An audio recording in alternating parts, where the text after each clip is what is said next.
So, हमारे आज के इस ब्रेकडाउन वीडियो की स्टार्टिंग में एग्जैक्टली उसी पॉइंट से होती है लास्ट टाइम मैंने वीडियो को एंड किया था। और बेसिकली जियान को बचाने के लिए यहाँ पे शाओयान और मेड्यूसा दोनों निकल पड़े थे उसके ड्रैगन आइलैंड की ओर। और जहाँ जियान का सामना यहाँ पर एक बहुत ही पावरफुल एनिमी से हो जाता है। साथ ही चारों ओर लोग बस आपस में ही लड़ रहे थे और ये लोग बस अपने एम्परर को बचाने में लगे हुए थे। इस दौरान जियान के ऊपर ये काफी तगड़ा वाला हमला कर देता है। वहीं दूसरी तरफ मेड्यूसा और शाओयान जो कि रास्ते में ही आ रहे थे, यहाँ पर मेड्यूसा को रास्ते में सारी कहानी शाओयान अपनी जुबानी सुना देता है। और मेड्यूसा तो सुन के हैरान थी कि जब वो क्लोज डोर कल्टीवेशन में बिजी थी तो उसके पीठ पीछे इतना कुछ हो चुका है। साथ ही वो बताने लगता है कि चिंता मत करो, जो 3 ग्रेट ड्रैगन किंग्स हैं वो तो लास्ट टाइम वाली बैटल में बहुत बुरी तरीके से इंजर्ड हो चुके थे। और मुझे लगा था कि अब शायद जियान के ऊपर कोई भी मुसीबत नहीं आने वाली, पर मुझे लगा नहीं था कि अचानक से माहौल इतना ज्यादा क्योटिक हो जाएगा। अब मुझे समझ नहीं आ रहा कि आखिर वो कौन सा नया दुश्मन है जो कि जियान से पंगा लेने का सोच रहा है। तभी वो अपने हाथ में बने उस मार्क को देखता है जो कि धीरे धीरे डिम पड़ने लगता है, जो देखकर शाओयान को जियान की और ज्यादा फिक्र होती है। और वो कहने लगता है कि जियान की ऑरा तो और ज्यादा डिम हो रही है। और साथ ही ये जो ड्रैगन सील है, अब ये जो ईस्टर्न ड्रैगन आइलैंड है इसकी ओर पॉइंटिंग नहीं कर रहा है। अभी यहाँ पे वो अपनी लोकेशन बदल लेता है और जिस ओर से उसे सबसे ज्यादा ऑरा फील हो रही थी जियान की, वो उसी ओर बढ़ने लगता है। इस दौरान हम देखते हैं कि ये जो 3 हेडेड पर्सन था वो जियान के ऊपर लगातार हमले कर देता है। यहाँ पे वो जियान को पीछे हटने पे मजबूर कर देता है और फिर जैसे ही अपनी पावर की मदद से उसके ऊपर हमला करता है, जियान भी अपने इस पैर को आगे रख देती है। लेकिन फिर भी इस बंदे की जो 3 गुनी ज्यादा बढ़ी हुई ताकत है वो उसे झेल नहीं पा रही थी। इवन कि वो खून की उल्टियां भी करने लगती है। सडनली यहाँ पे एक ह्यूज सा इम्पैक्ट उसे पीछे की ओर धकेलने पे मजबूर कर देता है। और तभी जियान यहाँ पे समझ आती है कि नहीं, ऐसा तो काम नहीं चलने वाला। वो इमीडिएटली अपनी जो ड्रैगन ब्लड लाइन की पावर है इसे अवेकन करना शुरू कर देती है, जिसके चलते यहाँ पे वो ब्लड सीधा आसमानों में जाके एक छोटे से पोर्टल को बना देता है। और तभी इसका जो स्वॉर्ड है वो बाहर आता है और जो कि किसी तीर के समान इस बंदे से जा टकराता है, जिससे यहाँ पे इतना बड़ा एक्सप्लोजन होता है कि अब सभी की निगाहें जियान और उस बंदे के ऊपर टिक जाती है। तभी जियान अपनी स्वॉर्ड को बाहर ले आती है। जैसे इसे हवा में हल्का सा ऐसे लहराती है ना, तो यहाँ हम देखते हैं कि इतना बड़ा स्पेस में क्रैक बन चुका है कि जिससे पता लगाया जा सकता है कि इसकी पावर कितनी ज्यादा है। अब गाइस कहानी यहीं पे खत्म नहीं होती, क्योंकि यहाँ से तो असली बैटल की शुरुआत होती है। और वो क्यों,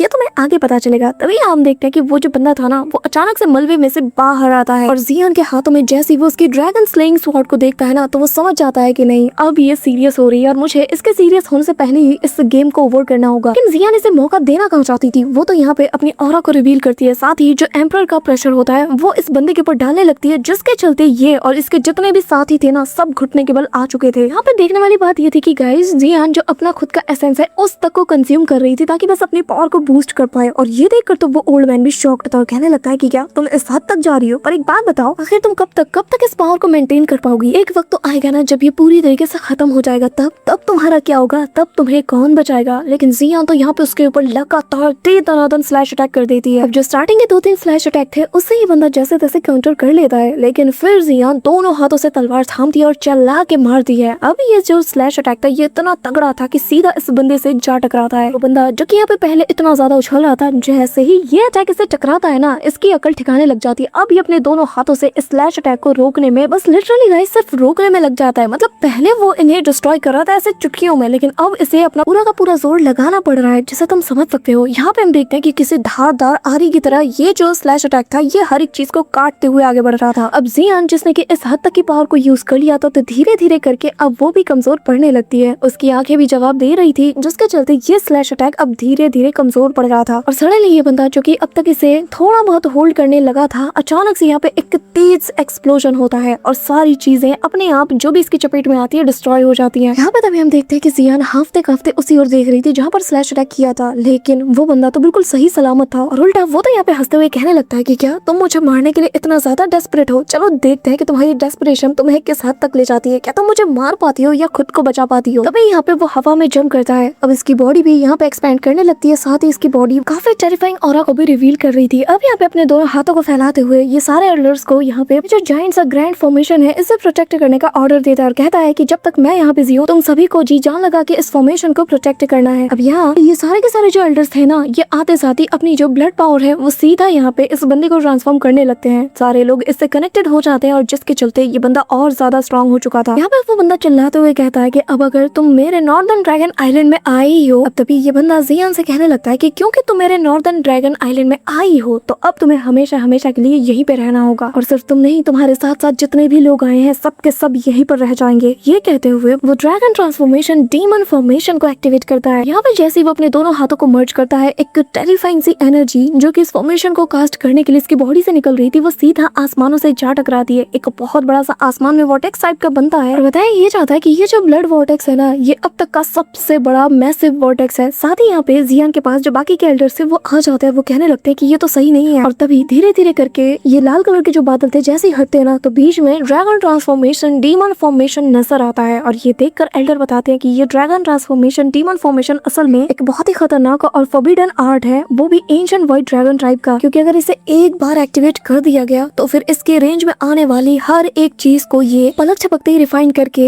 एक ब्लड पूल में बदल देगा। और इस पूल को बनाया ही इसलिए जाता है ताकि इसके जरिए से पावर को हार्वेस्ट किया जाए। यहाँ हम देखते हैं कि पूरे के पूरे ये जो नॉर्दर्न रीजन था ना, यहाँ से लेकर पूरे आसमानों तक ये फॉर्मेशन जैसे छा चुका था और ये अब सबको अपनी चपेट में लेने के लिए तैयार था। सभी लोग हैरान थे और एल्डर कहने लगते हैं कि यकीन नहीं होता है कि कोई इस हद तक कैसे जा सकता है, अपने ही लोगों को मार कर इस फॉर्मेशन को कोई कैसे एक्टिवेट कर सकता है बस पावर के लिए। यहाँ पे जियान हैरान थी, वो अब तक समझ रही थी कि जो नॉर्दर्न ड्रैगन किंग्स हैं और जो बाकी के लोग हैं वो सिर्फ पावर के लालची हैं, लेकिन कभी भी अपने लोगों को मरता हुआ नहीं देख सकते। और जियान यहाँ पे रिग्रेट करते हुए कहने लगते हैं कि मुझे उसी वक्त इन्हें खत्म कर देना चाहिए था। नॉर्दर्न ड्रैगन किंग तुम एक नंबर के बीस्ट हो। अब तभी यहाँ पे जियान एक्शन में आ जाती है और यहाँ सभी को कमांड करते हुए कहने लगते हैं कि एलाइड फोर्सेस ऑफ 3 आइलैंड्स मेरे कमांड को फॉलो करो। तभी यहाँ पर एक अटैक जियान पे हो जाता है और यहाँ पे वो अपने स्वॉर्ड से उन सारे ब्लड लैशेस को काटते हुए कहने लगते हैं कि सब के सब यहाँ से रिट्रीट करो। यहाँ पे तभी हम देखते हैं कि जैसे ही सब के सब ये आवाज सुनते हैं ना, तो उन्हें भी हैरानी होती है कि आखिर उनके एम्परर ऐसा क्यों कह रही है, लेकिन वो जानती है कि वो अपने लोगों को खो नहीं सकती। तभी यहाँ पे उस फॉर्मेशन से जो ब्लड स्ट्रिंग्स है वो निकलती है। ये जो ब्लड स्ट्रिंग्स थी जैसे किसी बंदे से टकराती है ना, उसे सक्शन फोर्स के जरिए से पूरी तरीके से अपनी ओर पुल कर लेती है। यानी कि ये फॉर्मेशन अब इन्हें डिवोर कर रहा था और धीरे धीरे करके एक एक करके काफी सारे लोग अपनी जान से हाथ धो बैठते हैं। और ये चीज एक नहीं, दो नहीं, तीन नहीं, सैकड़ों लोगों के साथ होती है। लगातार उन्हें खींचा जाता है और हवा में ही इनकी बॉडी एक्सप्लोड कर जाती है और ये लोग ब्लड डस्ट में बदल जाते हैं, जिससे कि ये फॉर्मेशन अब्सॉर्ब कर लेता है। ये देखकर तो वो जो बंदा था ना, वो काफी ज्यादा खुश हो रहा था और 300 पर्सन हंसते हुए कहने लगता है कि और मुझे और पावर चाहिए। अब यहाँ पे धीरे धीरे उस फॉर्मेशन के अंदर थोड़ी सी पावर गैदर हो जाती है और ये जो गोल्डन पावर्स थी जो कि गोल्डन कलर में दिख रही थी, ये गोल्डन रेस सीधा उस बंदे से जा टकराती है और उसकी बॉडी के अंदर वो पावर जाने लगती है। जियान दूर से ये नजारा देख रही थी, वो जानती है कि कुछ बहुत बुरा होने वाला है। और जियान अपने एल्डर से कहने लगती है कि तुम बाकी सबकी जान बचाओ, मैं इसे डिस्ट्रैक्ट करती हूँ ताकि तुम लोगों को मौका मिल जाए। अब ये लोग अपने अपने काम में लग जाते हैं। सारे एल्डर्स अपने स्वॉर्ड की मदद से उन ब्लड स्ट्रिंग्स को काटने लगते हैं। कुछ को तो ये बचा लेते हैं, लेकिन अचानक से इस फॉर्मेशन की जो सक्शन फोर्स और जो डिवोरिंग रेट है ये और ज्यादा बढ़ जाती है और स्पीड के साथ ये लोगों को डिवोर करने लगती है। लगातार एक एक करके सबकी बॉडी एक्सप्लोड होते हुए ब्लड मिस्ट में बदल रही थी और ये देखकर तो एल्डर्स भी कंफ्यूज हो जाते हैं। पर यहाँ पे वो जो 300% था उसका मन नहीं भरता, वही वो यहाँ पे कहने लगता है कि नहीं और चाहिए, मुझे और चाहिए। यहाँ पे हम देखते हैं कि वो फॉर्मेशन और तेजी से एक्टिवेट हो चुका था। जो देखते साथ ही एल्डर कहने लगते हैं कि ड्रैगन किंग ऐसा मत करो, वो तुम्हारे अपने लोग हैं जिन्हें तुम मार रहे हो। कभी वो लोग हुआ करते थे जो कि तुम्हें बहुत माना करते थे और आज तुम इनकी जान कैसे ले सकते हो। अब यहाँ पे ये लोग वापस से काम में लग जाते हैं। अब यहाँ पे हम देखते हैं कि ये जो बंदा था ना, अब ये इन एल्डर्स को ही निशाना साधता है, वो उनकी तरफ अपना हाथ बढ़ाता है, जो देखकर एल्डर्स भी रिट्रीट करने लगते हैं। लेकिन ये बंदा कहता है कि क्या हुआ, भाग क्यों रहे हो? एल्डर्स भूलो मत, कभी तुम मेरे लॉयल हुआ करते थे, तुम नॉर्थर्न ड्रैगन किंग के कहने पर उठते और बैठते थे, आज क्या हुआ, भाग क्यों रहे हो? अब यहाँ पे वो जैसे तैसे करके अपने ब्लड स्ट्रिंग्स के जरिए से इन्हें भी पकड़ ले पाया, तेजी से अपनी तरफ खींचने लगता है। ये लोग रहम की भीख मांगते हैं, जिसके बाद ड्रैगन किंग कहने लगता है कि घबराओ मत, मैं तुम्हारे इस कंट्रीब्यूशन को हमेशा याद रखूंगा। ये कहते हुए अगले ही पल इनकी बॉडी को भी वो डिस्ट्रॉय कर देता है। यहाँ इस बंदे का जो दूसरा सिर था ना, अचानक से ये भी अब हंसने लगता है और तभी जियान जब ये देखती है तो अब उसे और ज्यादा डर लगने लगता है कि आखिर उसके लोगों के साथ क्या होगा। तभी यहाँ वो बंदा चल के जियान के सामने आता और अपना पैर पटकते हुए कहता है कि लड़की, बेवकूफ लड़की, अब तू देख, तुझे मैंने कहा था कि चुपचाप एम्परर की पोजीशन छोड़ दे, लेकिन तू नहीं मानी। मैंने तुझ पे बहुत मेहरबानी दिखा ली, मैंने तुझे इतना टाइम दे दिया, लेकिन असल में सच बताऊं, मैं तो यहाँ पे तुम्हारा इंतजार कर रहा था कि कब तुम्हारा जो ड्रैगन फीनिक्स ब्लड लाइन है ये पूरी तरीके से मैच्योर हो जाए, ताकि ऑब्जर्व करने के बाद मुझे ज्यादा मेहनत ना करनी पड़े। अब यहाँ वो जियान की तरफ देखकर हंसते हुए कहने लगता है कि पर मुझे क्या पता था कि तुम इतनी बड़ी बेवकूफ होगी कि तुम यहाँ अपनी ही जान की दुश्मन बन जाओगी, जो तुम यहाँ खुद चलकर मेरे नॉर्दर्न ड्रैगन आइलैंड में आ गई है ताकि अपने सो कॉल्ड मिशन को पूरा कर पाओगी। क्या तुम ताकि अपने सो कॉल्ड मिशन को पूरा कर पाओ, क्या तुम्हारा क्या इरादा है? तुम 3 ड्रैगन ट्राइब को एक करना चाहती हो? यह मजाक है। चलो कोई बात नहीं, मुझे अभी भी काफी सारे सैक्रिफाइसेस की जरूरत है और तुम्हारा ब्लड इसके लिए सूटेबल होगा। एक बार मैं तुम्हें डिवोर कर लूं तो मेरी जो ब्लड लाइन है वो इस एंशिएंट व्हाइट ड्रैगन की सबसे सुप्रीम एग्जिस्टेंट बन जाएगी। कहते हुए वो भी यहाँ पर एक ब्लड फॉर्मेशन से अपने स्वॉर्ड को समन करता है, जो कि और कोई स्वॉर्ड नहीं बल्कि द ड्रैगन स्लेइंग स्वॉर्ड है। अब जियान भी देख के हैरान थी कि ये बंदा भी ड्रैगन स्लेइंग स्वॉर्ड को समन कर सकता है। तभी यहाँ पे वो बंदा हंसते हुए कहता है कि अब जबकि हमारी प्यारी एम्परर को अपना कॉन्टिनेंट बहुत ज्यादा प्यारा है, तो चलो फिर मैं तुम्हारे लोगों को बचाने का तुम्हें एक मौका देता हूँ। ये कहते हुए वो एल्डर की ओर काफी सारे स्लैश अटैक कर देता है। जियान एक को तो रोक लेती है, लेकिन काफी सारे उसकी तरफ आता हुआ देखकर एल्डर भी कहने लगते हैं कि मिस प्लीज ऐसा मत कीजिए। लेकिन जियान तो बाकी सबको बचाने का ऑर्डर देते हुए खुद यहाँ पर सारे अटैक से झेल लेती है। यहाँ पे जो वो बंदा था वो कहने लगता है कि क्या बात है, तुम तो बहुत अच्छी एम्परर निकली, मुझे लगा नहीं था कि तुम इनमें से एक को भी बचा पाती। अब यहाँ पे जियान की सटक जाती है, वो कहने लगती है कि तुम्हें शर्म आनी चाहिए। वेस्टर्न और साउथर्न ड्रैगन किंग्स तुम्हारे एलाइज रहे थे, लेकिन तुमने उन्हें ही डिवोर कर लिया ताकि तुम एक मॉन्स्टर बन जाओ। ये कहते हुए वो उसके ऊपर अटैक करती है। अब यहाँ वो बंदा भी उसके अटैक का जवाब देते हुए कहता है कि वो दोनों ऑलरेडी मौत के मुंह में पहुंच चुके थे, अगर वो लोग जिंदा भी रहते ना तो भी किसी काम के नहीं होते। इससे अच्छा तो यही है कि मैं उन्हें डिवोर कर लूं और वो मुझे सर्व करे। अब यहाँ पे इनके बीच थोड़ी सी फाइट हो जाती है और इस दौरान जियान कहने लगती है कि चाहे जो हो जाए, हमारा ये एंशिएंट व्हाइट ड्रैगन राइड कभी भी तुम्हारे जैसे मॉन्स्टर के हाथों नहीं पड़ेगा जिससे कि बस स्लॉटर करना आता हो। लेकिन यहाँ पे वो बंदा भी उसके ऊपर स्लैश अटैक करते हुए कहने लगता है कि तुम चुप रहो, मैं एकमात्र यहाँ का एम्परर बनूंगा और मेरे बाद कोई भी एम्परर नहीं आएगा। अब तभी यहाँ पे जियान के ऊपर काफी सारे स्लैश अटैक करते हुए वो कहने लगता है कि चुपचाप सरेंडर कर दो, मैं दोबारा खुद को रिपीट नहीं करूंगा। तभी वो उसके करीब आ जाता है और उसके ऊपर हमला करते हुए कहता है, आज यहाँ पे तुम्हें मुझसे कोई बचा नहीं पाएगा। वो लड़का जिसने की पहले हमें रोकने की कोशिश की, आज वो भी तुम्हें नहीं बचा पाएगा। अब यहाँ पे उसके आंख के पास वो अपनी स्वॉर्ड ले जाता है, जो देखकर एल्डर्स भी उसका नाम लेते हुए चिल्लाते हैं। पर तभी ये बंदा उसके काफी क्लोज पहुंच जाता है और कहता है कि एंशिएंट व्हाइट ड्रैगन राइड सिर्फ मुझे सर्व करेगा। तब तक सारे एल्डर्स भी टेलीपोर्ट होके पहुंच चुके थे, बट स्टिल ये लोग काफी दूर थे। तभी यहाँ पे स्पेस को क्रैक करते हुए शाओयान आता है, शुआन रूलर से एक कमाल का फायर स्लैश अटैक करता है और ये अटैक इतना तगड़ा वाला था कि इस बंदे को वो काफी दूर गिरा देता है और जहाँ जहाँ तक उसकी लपटे जाती है वो जगह पूरी चल के राख हो जाती है। अब शाओयान नॉर्दर्न ड्रैगन किंग से कहने लगता है कि लगता है कि आज तुझे मरना है, इसीलिए तो इतना ज्यादा उछल रहा है। तभी यहाँ सारे एल्डर्स शाओयान को देखकर उसके पास आ जाते हैं क्योंकि उनके जान में जान आ जाती है जब वो लोग देखते हैं कि उनके एम्परर बिल्कुल सही सलामत है। अब तभी मेड्यूसा जियान को लेकर इनके सामने आ जाती है। मेड्यूसा और शाओयान को देखकर जो जियान थी वो काफी ज्यादा खुश थी। तभी उसे एक पिल देते हुए शाओयान कहता है कि जल्द से जल्द इसे लो। अब इस दौरान वो उसे कंज्यूम करती है। तभी ये जो नॉर्दर्न ड्रैगन किंग था वो शाओयान को देखकर कहने लगता है कि अरे रे रे रे रे, ये फुआंग कियान ये एक नंबर का यूजलेस है, लगता है कि ये बस थोड़ी देर के लिए तुम्हें रोक पाया, मुझे किसी और को हायर करना चाहिए था। इस दौरान जियान खून की उल्टियां करती है। शाओयान समझ आता है कि इसकी इंजरीज बहुत ज्यादा बिगड़ चुकी है और ये इंजरीज ऐसी है कि इन्हें सिर्फ पिल्स के द्वारा हील नहीं किया जा सकता है। तभी यहाँ पे वो जो किंग था वो आ जाता है और कहने लगता है कि हाँ बिल्कुल, एक बार जो भी इस फॉर्मेशन के ऑरा की चपेट में आ जाए तो उसकी इंजरीज बहुत बिगड़ जाती है, उसे कोई मामूली पिल्स कभी भी ठीक नहीं कर सकता। यहाँ तक कि ड्रैगन फीनिक्स फिजिक्स वाली बॉडी भी कुछ भी नहीं कर सकती। तभी हमें वो जोर जोर से हंसता है और कहने लगता है कि हाँ बिल्कुल तुम सही समझे, यहाँ तक कि मौत से भी ये तुम्हें नहीं बचा सकती और अल्टीमेटली मौत ही तुम्हारा निश्चित ठिकाना है। अब तभी शाओयान बस इसकी तरफ एक झलक देखता है, अपने प्योर डिमन लोटस फ्लेम के जरिए से जियान के हार्ट में ये जो ब्लड था जो कि करप्ट हो चुका था उसे वो पूरी तरीके से प्योरीफाई कर देता है। जो देखते साथ ही इस बंदे की आंखें खुली की खुली रह जाती है और वो कहने लगता है कि क्या प्योर डिमोनिक लोटस फ्लेम ये ड्रैगन ट्रांसफॉर्मेशन ब्लड ऑरा को भी इतनी आसानी से प्योरीफाई कर सकता है। मेड्यूसा शाओयान से कहती है कि क्या तुम्हें मेरी हेल्प चाहिए, जिस पे शाओयान स्माइल करते हुए कहता है कि अरे नहीं यार, ये तो अभी ट्रू 6 स्टार दाओशिंग भी नहीं है। एक कहते हुए शाओयान की वो कमाल की चाल हमें दिखाई जाती है जो स्पेस बिल्कुल शैटर करता है और कदम कदम पे हर एक जगह पर उसके दाओशिंग ऑरा के चलते जो क्रैक बनता है ना भाई, एनिमेशन में ये बिल्कुल टॉप नॉच का लगता है। तभी शाओयान उसे कहने लगता है कि तू इस हद तक रूथलेस बन चुका है कि तू अपने ही एलाइज को डिवोर कर ले, हाँ, और तू हमारी जियान को हर्ट करे, आज इसकी कीमत तो तुझे चुकानी पड़ेगी। ये देखकर वो भी शाओयान को चुनौती देता और शाओयान हवा में जंप करते हुए अपने श्वान रूलर को लेके पहुंच जाता है। अब उसे आता हुआ देखकर वो ड्रैगन किंग कहने लगता है कि आज बस तू यहाँ पर अपनी मौत को पाने के लिए आया है। तभी यहाँ दोनों की पावर एक दूसरे से टकराती है जिससे स्पेस तक शैटर होता है और सभी को इसकी ऑरा फील होती है। इसी के साथ वो बंदा यहाँ पे शाओयान के ऊपर काफी सारे स्लैश अटैक कर देता है, लेकिन अपनी 3000 लाइटिंग मूवमेंट टेक्निक का यूज करते हुए शाओयान हर एक को नलिफाई कर देता है। लेकिन गाइस मेरा फेवरेट सीन तो ये है जब शाओयान ऐसे ना श्वान रूलर को हवा में स्पिन कराता है और लिटरली हर एक चीज को वो डिस्ट्रॉय करके वापस से इसके पास आ जाता है। तभी ये बंदा अपने ड्रैगन स्लिंग स्वॉर्ड के जरिए से सबकी ऑरा को वापस से एब्सॉर्ब करने लगता है, जिसके चलते यहाँ पे इसके काफी सारे क्लोन्स बनने लगते हैं। सारे के सारे ये जो 10,000 से ज्यादा जो ड्रैगन स्लिंग स्वॉर्ड्स के क्लोन्स थे ना, उन सभी को शाओयान की तरफ उतार देता है। ये देखकर तो जियान से रहा नहीं जाता, वो मदद के लिए जाती है लेकिन वो बहुत ज्यादा वीक हो चुकी थी। अब तभी ड्रैगन किंग कहता है कि चलो देखते हैं कि तुम इससे कैसे डॉज करते हो। तभी यहाँ पे सारे के सारे एक साथ उससे टकराने लगते हैं, बट शाओयान इमीडिएटली अपनी वज्रा फॉर्म है उसे एक्टिवेट कर लेता है और उसकी जायंट सी बॉडी उन सभी स्वॉर्ड्स को डिस्ट्रॉय कर देती है। यहाँ पे हम देखते हैं कि शाओयान की इस जायंट से वज्रा फॉर्म को देखकर तो इस बंदे की हालत खराब हो जाती है, इसे पसीने आने लगते हैं और अगले ही पल शाओयान इसके ऊपर अटैक कर देता है, जो देखकर वो बंदा अपनी शील्ड को बना तो लेता है लेकिन और शाओयान के अटैक के चलते इसकी शील्ड डिस्ट्रॉय हो जाती है और ये काफी दूर जा गिरता है। अब ये बंदा अपने लोगों के और ज्यादा ब्लड ऑरा को अब्सॉर्ब करने लगता है, लेकिन शाओयान सबसे कहने लगता है कि जाओ और जाके सभी को बचाओ, इसे मैं हैंडल कर लूंगा क्योंकि अब हम अपने लोगों को ऐसे मरते हुए नहीं देख सकते। ये सुनकर सारे एल्डर्स भी काम में लग जाते हैं, वो एक एक करके काफी लोगों को कलेक्ट कर लेते हैं। तभी यहाँ पे वो बंदा कहने लगता है कि तुझे तो मैं मार के रहूंगा और फिर वो यहाँ पर एक जायंट से ब्लड पर्ल को बनाता है, लेकिन शाओयान भी इसका स्वागत करने के लिए येलो स्प्रिंग पाम अटैक को चल देता है और येलो स्प्रिंग पाम अटैक जैसे इस पर्ल से टकराता है ना, एक ह्यूज सा एक्सप्लोजन होता है है, लेकिन सरप्राइजिंगली जैसे ही चारों ओर से फॉग हटता है ना तो यहाँ पर और सारे ऐसे बड़े बड़े ब्लड पर्ल्स नजर आते हैं। जिसके बाद ये बंदा जोर जोर से हंसता है, लेकिन शाओयान की जो ब्लड की स्मेल है ना इसे ये काफी ज्यादा अच्छी लगती है और कहने लगता है कि मानना पड़ेगा तुम्हारा ब्लड का जो स्मेल है और जो इसकी इंटेंसिटी है ये काफी ज्यादा प्योर और काफी ज्यादा रेयर है, क्योंकि मैंने आज से पहले ऐसा कुछ टेस्ट नहीं किया और मुझे लगता है कि ड्रैगन फीनिक्स ब्लड लाइन से ज्यादा तो तुम्हें डिवोर करने में मजा आएगा। ये कहते हुए वो वापस से इसके ऊपर हमला कर देता है। यहाँ पे शाओयान उसका सारे अटैक से डॉज करते हुए इसके करीब आ जाता है और यहाँ येलो स्प्रिंग डिवाइन एंगर को वो सीधा इसके ऊपर चल देता है। इतनी तेजी से ये चलता है कि यहाँ सारे अटैक डिस्ट्रॉय हो जाते हैं। जो देखते साथ ही ये जो ड्रैगन किंग था वो 10,000 वर्शिपिंग सोल्स को एक्टिवेट करता है। अब यहाँ हम देखते हैं कि काफी सारे जो सोल्स है वो बाहर निकलते साथ ही यहाँ पर इसे वर्शिप करना शुरू कर देती है और एक फॉर्मेशन को कास्ट करती है। जिसके बाद यहाँ पे वो बंदा कहने लगता है कि जिन सोल अटैक के ऊपर तुम इतना ज्यादा प्राउड फील कर रहे हो ना ये मेरा कुछ भी नहीं बिगाड़ सकता। और तभी एक रे ऑफ लाइट सीधा शाओयान की जाइंट बॉडी से टकरा जाती है जो कि उसके आर पार हो चुकी थी और यहाँ पे जो शाओयान की सोल है उसे हल्का सा मैनिपुलेट कर देती है। लेकिन इससे शाओयान को रत्ती पर भी फर्क नहीं पड़ता, पर शाओयान को हिंट मिल जाता है और वो कहने लगता है कि अच्छा तो ऐसी बात है, तुम हुन क्लैन के साथ मिले हुए हो। यहाँ पे वो ड्रैगन किंग कहता है कि क्या मिला हुआ, बिल्कुल नहीं, बल्कि हमें तो वो चाहिए जो मेरा है और तुम्हारे जैसे छोटी बुद्धि वाला इंसान कभी भी ये बात समझ नहीं सकता और तुम्हारी इतनी हिम्मत कि तुम मुझे जज करो। हाँ, आंखें खोलो और खुली आंखों से देखो, इसे कहते हैं ट्रू एसेंस ऑफ पावर। अब यहाँ पे वो उस फॉर्मेशन की ताकत को बिल्कुल फुल पीक पे अनलीश करता है जिसके चलते सभी की ऑरा और तेजी से अब्सॉर्ब होने लगती है। इवन की जियान भी अनकॉन्शियस होकर गिर जाती है और वो यहाँ पर अपनी नॉर्मल फॉर्म में आ चुकी थी। शाओयान कहने लगता है कि तुम ड्रैगन एम्परर के थ्रोन के लिए आखिर किस हद तक जाओगे, तुमने अपने लोगों की सोल तक को बेच दिया और अब तो हद हो गई कि तुमने बस थ्रोन के लिए हुन क्लैन से हाथ मिला लिया। जिसपे वो बंदा कहने लगता है कि ब्लड और सोल ये असल में जरूरी पैथ है एब्सोल्यूट पीक तक पहुंचने के लिए, तो मैंने क्या गलत किया है, तुम्हें बस इसलिए खुजली मच रही है क्योंकि हुन क्लैन से तुम्हारी कभी बनी नहीं, लेकिन अगर मैं तुम्हारे सोल को उन्हें ऑफर करूँ ना तो वो लोग तो मुझसे बहुत ज्यादा खुश हो जाएंगे और जिसके बाद जब मैं ड्रैगन एम्परर बन जाऊंगा इस एंशिएंट वर्ल्ड ड्रैगन ट्राइब का, तब सेंट्रल प्लेन रीजन के जितने भी लोग हैं, जितनी भी टेरिटरी है वो सब की सब हमारी हो जाएगी और सब के सब मेरे आगे नतमस्तक होंगे। कहते हुए वो यहाँ पर तीनों ड्रैगन्स को एक साथ अनलीश करता है और कहने लगता है कि तुम्हारे जैसे कीड़ों को तो मैं सबसे पहले मसलूंगा और इसके बाद ही मेरी जीत की शुरुआत होगी। तभी यहाँ पर तीनों ड्रैगन सीधा शाओयान के ऊपर चार्ज करते हैं। तीनों मुंह फाड़ते हुए सीधा उससे टकराते हैं, लेकिन यहाँ पे शाओयान की बॉडी के अंदर से जो फ्लेम निकल रही थी ना उसके चलते एक एक करके वो सारे ड्रैगन डिस्ट्रॉय होने लगते हैं। जो देखकर तो यहाँ पे वो बंदा भी शॉक्ड था और तभी शाओयान कहने लगता है कि नॉर्दर्न किंग तुम हमेशा स्ट्रॉन्ग बनने की चाह में लगे रहे। हाँ, तुम्हें ये लगता है कि जिसके पास ताकत होगी वो सब कुछ कर सकता है। हाँ, और वो सेंट्रल प्लेन रीजन को भी कंट्रोल करेगा, लेकिन एक बात जान लो, तुम्हारे जैसा धोखेबाज कभी भी सेंट्रल प्लेन रीजन के ऊपर राज नहीं कर सकता। ये कहते हुए वो आखिरी ड्रैगन को पकड़ता है और फिर उसे जोरों से जमीन पे पटकते हुए कहने लगता है कि तुमने हम सबके ट्रस्ट को बिट्रे किया है। तुम्हारा वो सो कॉल्ड ड्रैगन एम्परर का थ्रोन उसे तो बस तुम्हारे लोगों की सोल और उनकी हड्डी पसली को पीस कर उसके ऊपर बनाया गया है और इसीलिए तुम डिजर्व ही नहीं कहते कि तुम ताकत की बात करो, तुम डिजर्व नहीं करते कि तुम एंशिएंट वाइट ड्रैगन के एम्परर बनो, यहाँ तक कि तुम एक एंशिएंट वाइट ड्रैगन होने के भी लायक नहीं। अब शाओयान पूरी फ्लेम को अनलीश करते हुए कहने लगता है कि तेरे जैसे बीस्ट की जगह जहन्नुम में है और आज मैं तो जब वहाँ पे पहुंचा के रहूंगा। शाओयान यहाँ पे अपनी बॉडी एंड फायर को मर्ज करने लगता है जो कि असल में extermination of a fire body है और शाओयान की पूरी बॉडी असल में फायर बॉडी में ट्रांसफॉर्म भी हो चुकी थी। भाई साहब, ये लुक इसका मुझे अब तक का सबसे बेस्ट लुक लगा। यहाँ जरा इसका लुक देखो, इसके विंग्स देखो कितना कमाल का लगता है। इसी के साथ शाओयान एकदम फ्लेम का ना बवंडर ला देता है और कहने लगता है कि नॉर्दर्न ड्रैगन किंग मरने के लिए तैयार हो जाओ। और इसी कूल मोमेंट के साथ आज का ये ब्रेकडाउन वीडियो यहीं पे एंड होता है और अब नेक्स्ट स्टोरी में क्या कुछ होगा ये हम नेक्स्ट ब्रेकडाउन वीडियो में पता करेंगे। मिलते हैं मैं तुमसे नेक्स्ट वीडियो के साथ, तब तक के लिए बाय।